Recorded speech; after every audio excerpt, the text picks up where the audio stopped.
आचार्य गुरु श्री कुंद कुंद भगवान की, आचार्य गुरु श्री ज्ञान सागर मुनि महाराज की।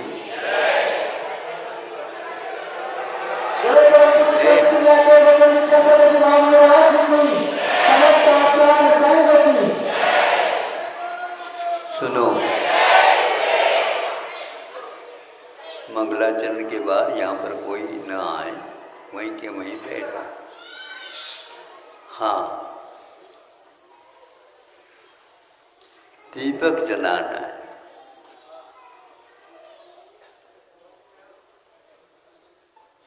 दीपक लाओ। क्या हुआ?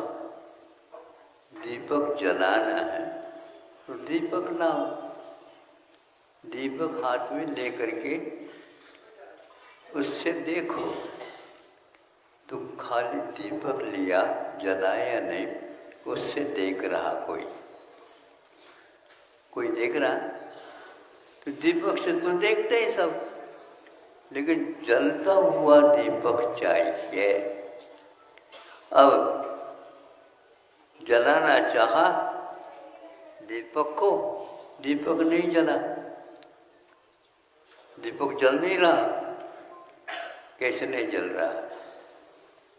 उसको पहले देख लो, बाटी वगैरह थोड़ा देख करके कर लेना। बाटी को देख लिया,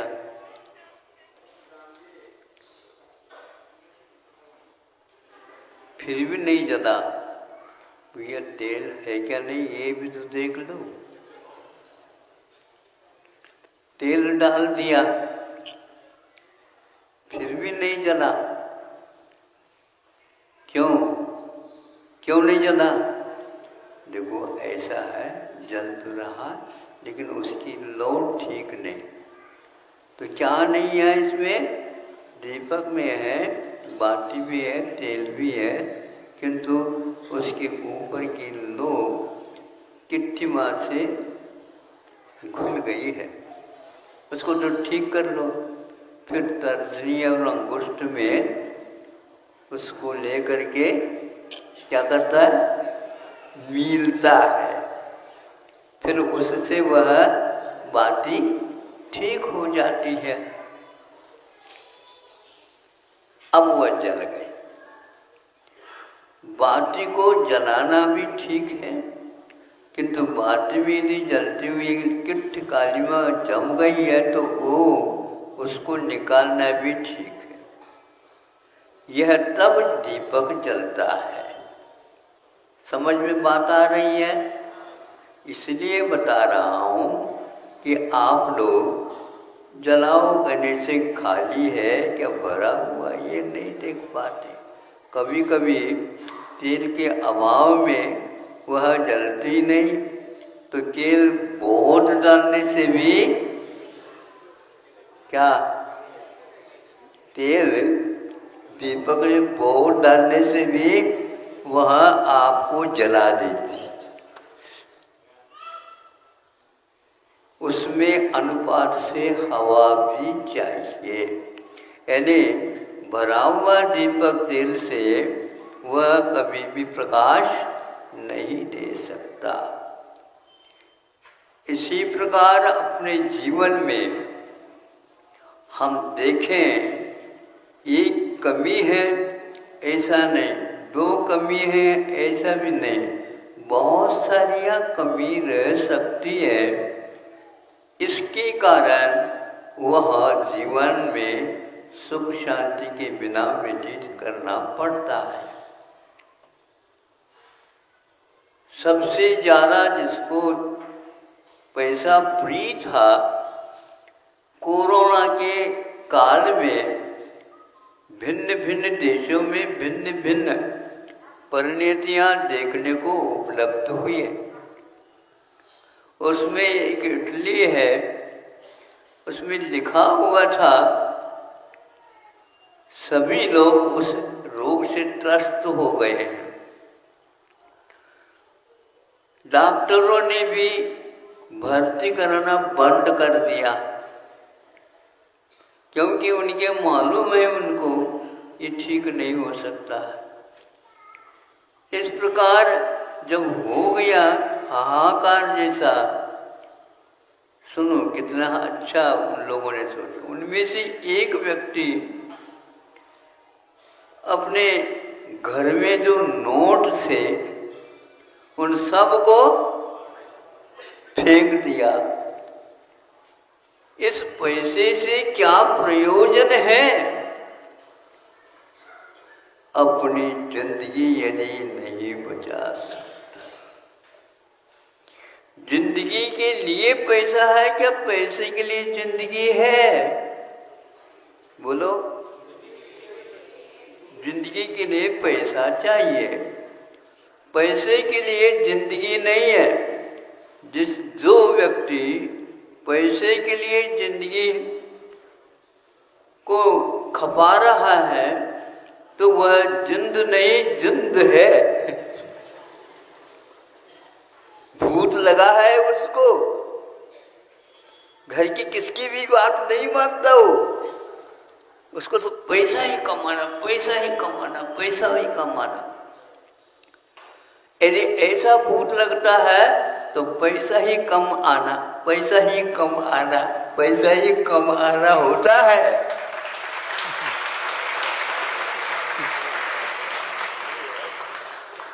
समझ में बात आ रही कि नहीं हमारी?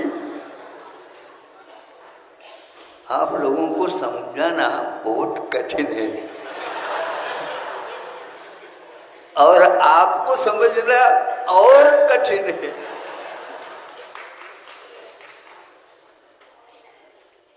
किंतु समझाना तो पड़ेगा ही। समझाने से पूर्व में जिसको समझाया जा रहा उसको समझना भी आवश्यक है, तभी उसको समझ में बात आती। छोटे छोटे बच्चों को बिना समझाए समझ में आ जाता है, लेकिन बच्चे के अभिभावकों को समझाते समझाते भी कभी शिक्षक लोग गाफिल हो जाते। इनको कैसे हम समझाएं?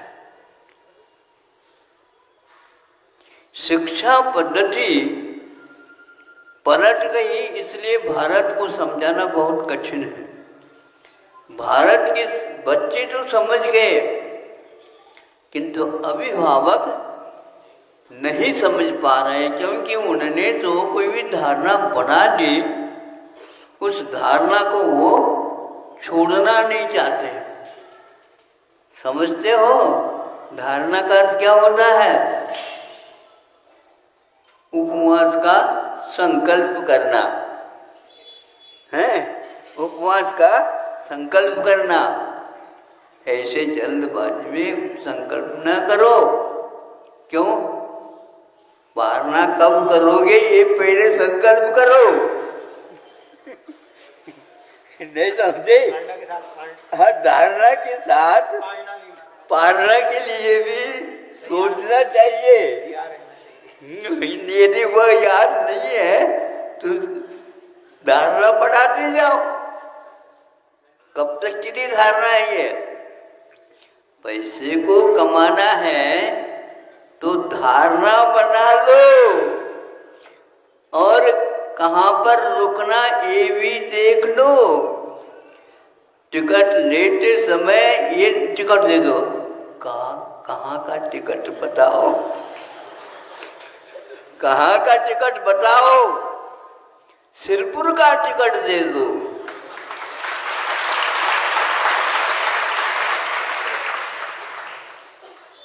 अब सिरपुर वो कहता टिकट देने वाला, सिर कौन सा सिरपुर? नहीं सिरपुर जैन नहीं लिखा गया ना। इस मानसे सिरपुर है महाराष्ट्र में, धुलिया के पास है, मालेगांव के पास है।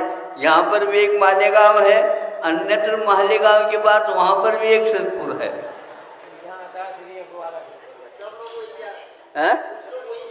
कुछ लोग नहीं, बहुत सारे लोग जाते हैं वहीं पर। फिर बाद में जहाँ पर महाराज का संघ है वहाँ पर, तो कहता वो वहाँ पर जाओ, तो फिर लौटो।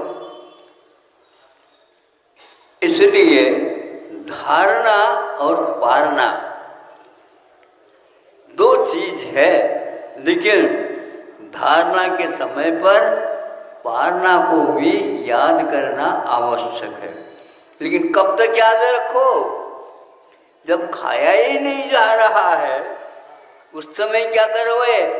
जब खाने की क्षमता समाप्त हो गई तो मुनि महाराज कहते हैं हमारा पूर्ण जीवन जब तक है तब तक के लिए त्याग है। इसको भक्त प्रत्याख्यान बोलते हैं। आपको जिंदगी चलाने के लिए अर्थ की आवश्यकता है। सरकार आपके लिए कोई चिंता नहीं करती, किंतु आप जी रहे हैं अर्थ के लिए, तो उसकी पूर्ति तो हम कर नहीं सकते। भारत बहुत ही समझदार देश है, लेकिन अड़ोस पड़ोसी में हाहाकार होने के कारण यहाँ की जय जयकार छूट गई और वह भी हाहाकार में डूब गया। यहाँ अर्थशास्त्र पहले भी था, अभी भी है, किंतु आज भारत का जो अर्थशास्त्र है, अर्थशास्त्री है, वह विश्व में नाम कमाने लगे हैं। जितने भी वैज्ञानिक है, वैज्ञानिक युग में प्राय करके 12 नाम भारत के ही है व्यक्ति जो वैज्ञानिक बनते हैं। और वैज्ञानिक बनो, यहाँ की शिक्षा ले लो, पढ़ो और विदेश की नौकरी करो। ये गड़बड़ है। ताली बजाओ, आप बजा दिया। ताली बजाने से पूर्व में काय के लिए ताली बजा रहे हो, ये तो पूछो। नौकरी करने के लिए?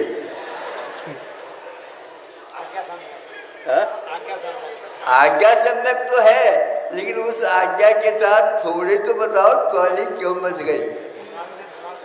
एक व्यक्ति ने ताली बजा दिया, दूसरे ने भी ताली बजा दिया, सब लोगों ने ताली बजा दिया।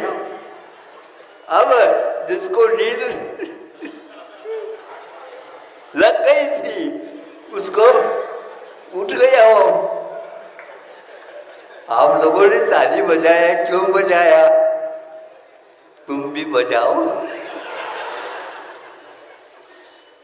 गलत नहीं है।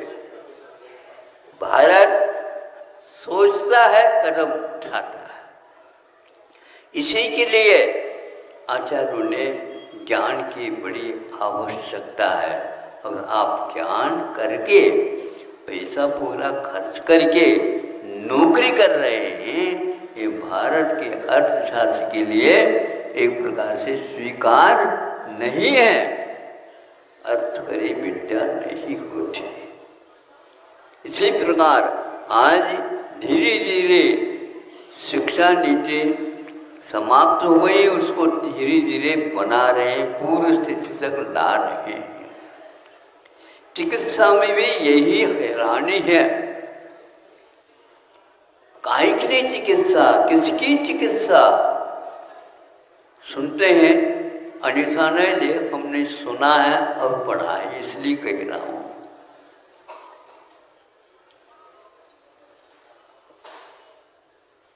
मृत्यु हो गई है, अभी भी बिस्तर पर अथवा पलंग पर रोगी को लिटाया गया है और अभी भी चिकित्सा उसकी चल रही है। उनके परिवार वाले सोच रहे हैं, भैया क्या हो गया, क्या हो गया, क्या हो गया? कुछ नहीं हुआ, बिल्कुल ठीक हो रहा है। और इस प्रकार समय निकाला जाता है, ऑक्सीजन दे दे करके उसको है ऐसा कहा जा रहा है, किंतु वहाँ पर मुर्दा है, और वह कोई व्यक्ति है ही नहीं। उसके कारण उसके पैसे बढ़ जाते हैं। अब बताओ, मरने के बाद भी भारत में चिकित्सा होने लगी है। हाँ, बता है, ये पता है इसकी अब चिकित्सा हो नहीं सकती, फिर भी लिखा हुआ है वहाँ पर, देखो आपने अपने हाथ से लिखा है। हम जो कहते हैं उसको सुनो, नहीं तो हम कोई जिंदगी नहीं दे पाएंगे। ऐसे डरा डरा करके उससे ले लेते। दया कहाँ गई? वो धर्म कहाँ रहा? आज कमाना ही एकमात्र धर्म है और कर्म रह गए क्या? कोई बाधा नहीं। पहले के लोग कहते थे इससे कोई मतलब नहीं। अपने को यदि यह निश्चित हो गया कि मर गया या अघोषित मृत्यु है, तो उसके लिए पहले से ही तैयारी करते हैं। कोई मरना तो निश्चित है, तो अर्थी बनाने के लिए भी तो समय चाहिए। मौसम गड़बड़ है तो फिर रात भर और रखना पड़ेगा, इसलिए पहले से अर्थी बना करके रखते हैं ताकि मृत्यु अघोषित है, घोषित हो गए तो उसको सीधे उठा देते, घर में रखने योग्य नहीं। उसी प्रकार वह धन भी घर के लिए अब अभिशाप सिद्ध हो जाएगा। आपको इसलिए बता रहा हूँ, नीतियाँ बदलती चली जा रही है, अर्थ तो वही है। आपने यदि बैंक में 1 लाख रुपए रखा अथवा 11 लाख या 20 लाख रखा और भी आगे बढ़ जाए तो कोई बात नहीं, किंतु बैंक में कोई गड़बड़ी हो गई तो आपके लिए 1 लाख मात्र मिलेगा। सुन रहे हो? आप करोड़पति नहीं रहे, आप लखपति नहीं रहे, अब आप अरबपति भी नहीं रहे। खरब कमाना हो तो अरब कंट्री की ओर जाओ। ऐसा क्यों हुआ? अर्थनीति बदलती चली जा रही है, किंतु ऐसा नहीं हुआ था पहले। आज इसको भी मंजूरी दे रहे हो तो यहाँ अरब रुपए जो आपने रखा है बैंक में, किसको जाएगा? हाँ, जहाँ रखा है उन्हीं का होगा, कब्जा उनकी है। किंतु यहाँ नहीं रखेंगे हम। यह विचार, यह धारणा आपकी बहुत बुरी धारणा है। देश को न मिले, विदेश को मिल जाए तो कोई बाधा नहीं। यह नीति, अर्थशास्त्र की नीति गड़बड़ है। मेरा मेरा मेरा यह जो संकल्प है, यही आपको एक दिन समाप्त कर देगा। बाद में आप पश्चाताप करोगे। पहले सोना रखा जाता था, फिर बाद में आपको लोन मिलती थी, आज सोना सो गया। अब आप बोलो, आपका सोना चांदी बन गया, चांदी तांबा बन गया, तांबा मिट्टी बन गई। अब क्या करोगे बताओ? ये भाग्य है, ये भाग्य नहीं है, ये दुर्भाग्य है जो ऐसा बदल रहा है। फिर भी आप अपने संकल्प को दोहराते जा रहे हैं। अब हम इसीलिए कह रहे हैं, धारणा बनाने से पूर्व में यह सोचो ये कब तक के लिए धारणा है, किसकी धारणा है, किस लिए धारणा है। ये सारे वारणा के बिना नहीं हो सकते। इसलिए आप लोग अपने जिंदगी की तुलना भविष्य के साथ न करके अतीत के साथ करो तो आपकी जिंदगी सकुशल अंत तक चलने वाली है, नहीं तो आपको भी ये होगा। वैरागी से कह रहा है वो इटली वाला, इस धन की क्या आवश्यकता है, क्या मूल्य है जो अपने जीवन की रक्षा में काम में नहीं आ रहा।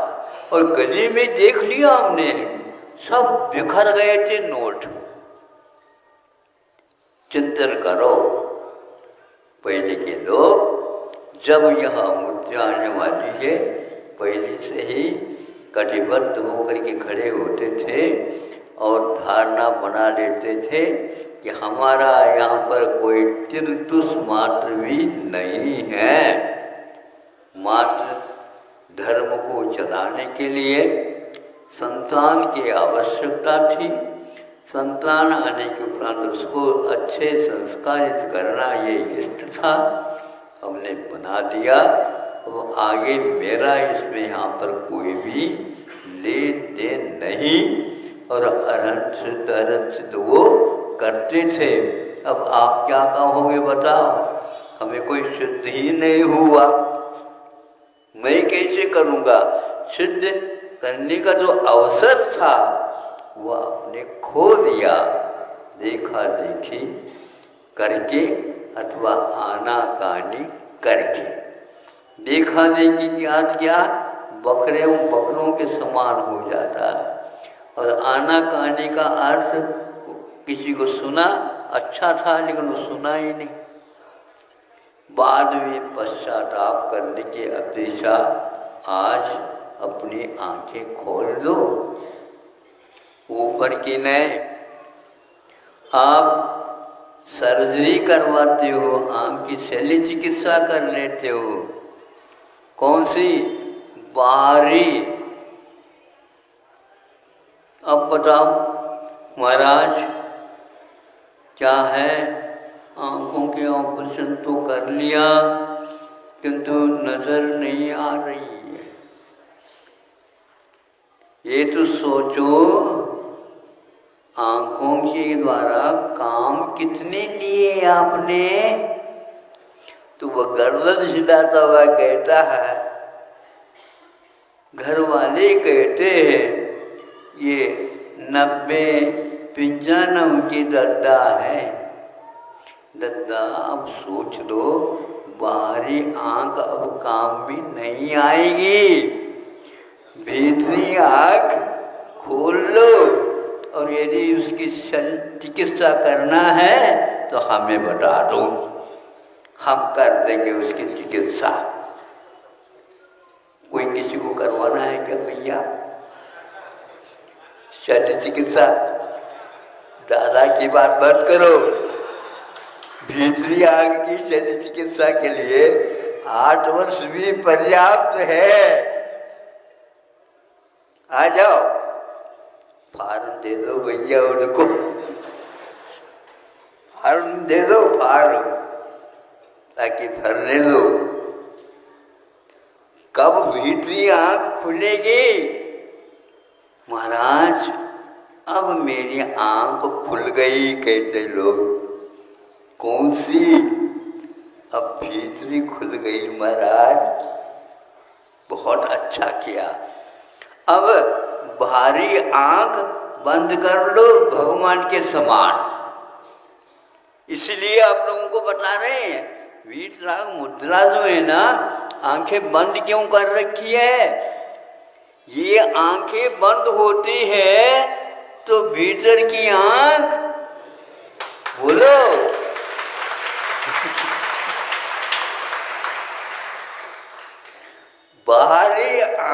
खुलेगी तो भीतरी आंख बंद होगी, और भीतरी आंख खुलेगी तो पहले बाहरी आंख बंद होगी। इसलिए आप भगवान के दर्शन करते हो, अब ऐसे भगवान के दर्शन करो। हे भगवान, आज मुझे समझ में आ गई है आपकी राज कि भीतरी आंख से आप दुनिया को देखते हो, और ये बाहरी फूटी हुई आंख से कुछ भी नहीं दिखता है। ये हे तत्व है। हे तत्व को देखने के लिए बाहरी आंख के साथ साथ भीतरी आंख खुलना चाहिए। आप लोग घड़ी की ओर देख रहे हैं, हमारे सामने भी घड़ी रखी गई है बड़ी। भीतरी आंख खोलने का अब आप लोग प्रयास करेंगे। पुरुषार्थ भी उसी के लिए है, बाहर से आंख बंद होता चला जाए। कानों से सुनना बंद होता है तो बहुत अच्छा है, आँखों से देखना बंद हो जाता है तो बहुत अच्छा है। वो आँखें अवकाश प्राप्त कर ली है, उम्र काफ़ी हो गई है। अब अमर आत्म तत्व का यदि दर्शन करना है, इस धन की ओर, अर्थ की ओर न देख करके विषयों का कारण हमारा अज्ञान है, ये समझ करके बाहरी आंखें बंद कर लो, भीतरी आंख खोलने का प्रयास कर लो, अपने आप दिखने लग जाएगा। ऐसा परमो जय।